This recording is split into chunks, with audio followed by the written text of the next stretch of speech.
Assalamualaikum dan salam sejahtera. Bersama saya Cikgu Wan Zamzarina binti Jalaluddin dalam topik Tata Bahasa Kata Tanya. Mari kita berkenalan dahulu dengan kata tanya. Kata tanya ialah kata yang digunakan untuk tujuan menanyakan atau menyoal sesuatu perkara.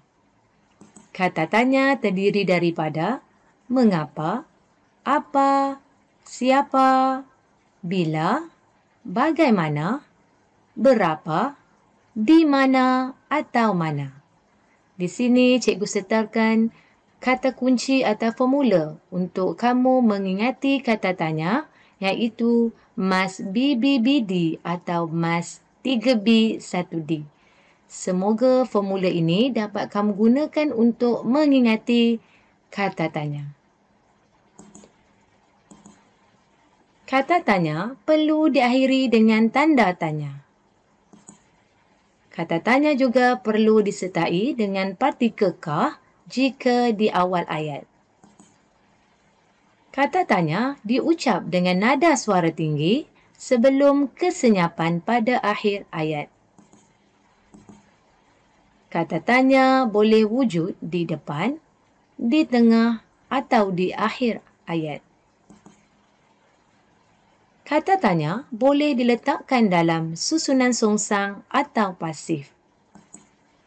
Adakah juga merupakan kata tanya? Mari kita lihat satu persatu penerangan tentang kata tanya. Pertama, mengapa atau kenapa? Kata tanya ini digunakan untuk menanyakan sebab.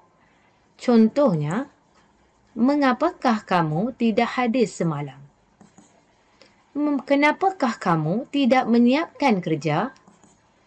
Mengapakah kita perlu belajar secara dalam talian?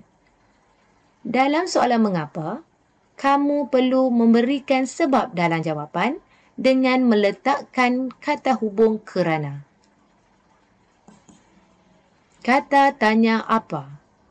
Apa digunakan untuk menanyakan nama benda, haiwan dan tujuan. Contohnya, apakah nama kucing kamu?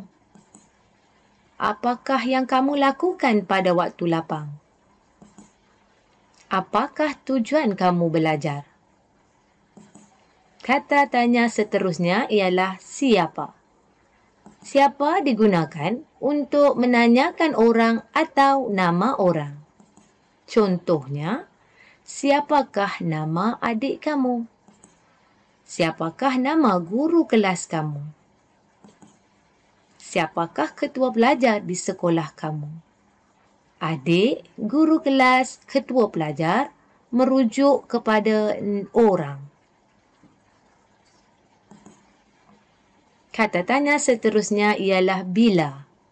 Bila digunakan untuk menanyakan masa atau waktu. Contohnya, bilakah kamu akan balik ke kampung? Bilakah PKPB ini akan berakhir? Bilakah ayah kamu pulang?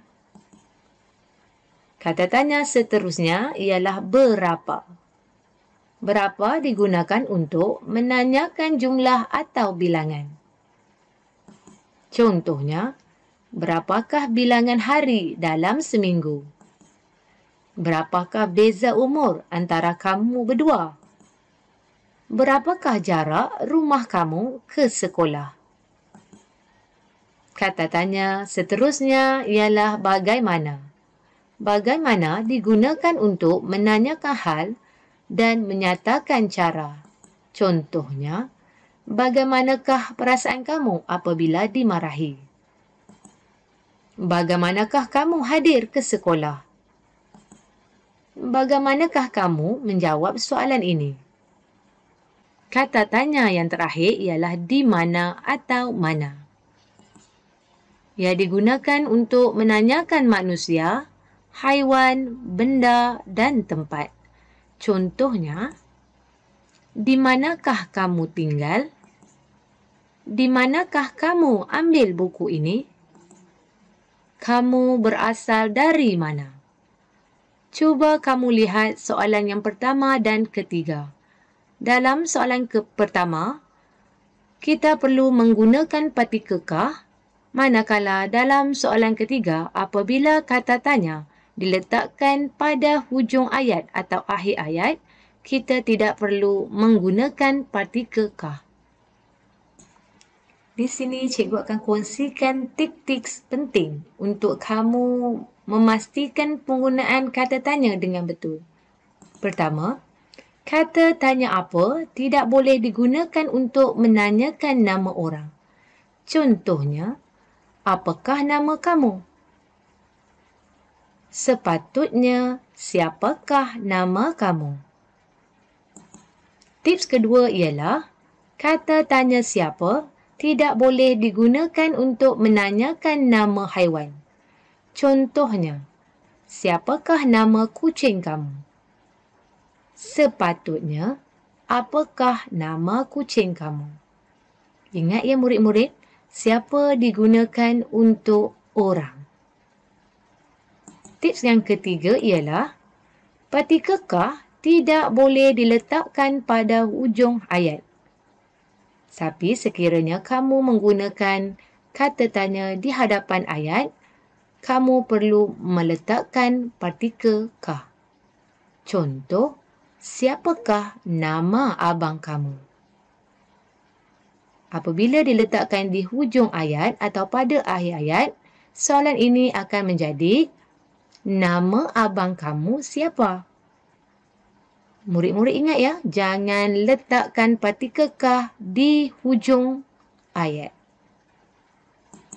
Tip yang keempat ialah, adakah digunakan hanya untuk mendapatkan jawapan ya atau tidak?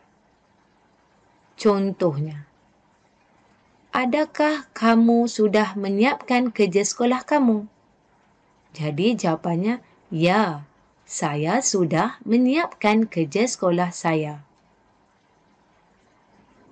Okay, sampai di sini saja penerangan cikgu tentang kata tanya. Semoga perkongsian cikgu pada kali ini mendatangkan manfaat kepada kamu semua dalam memahami kata tanya. Dan ingat ya, formula untuk kata tanya, Mas BBBD atau Mas 3B 1D. Kamu belajar, kamu hebat. Jumpa lagi di video yang lain. Semoga kamu subscribe, share dan like video cikgu. Sekian, terima kasih. Assalamualaikum.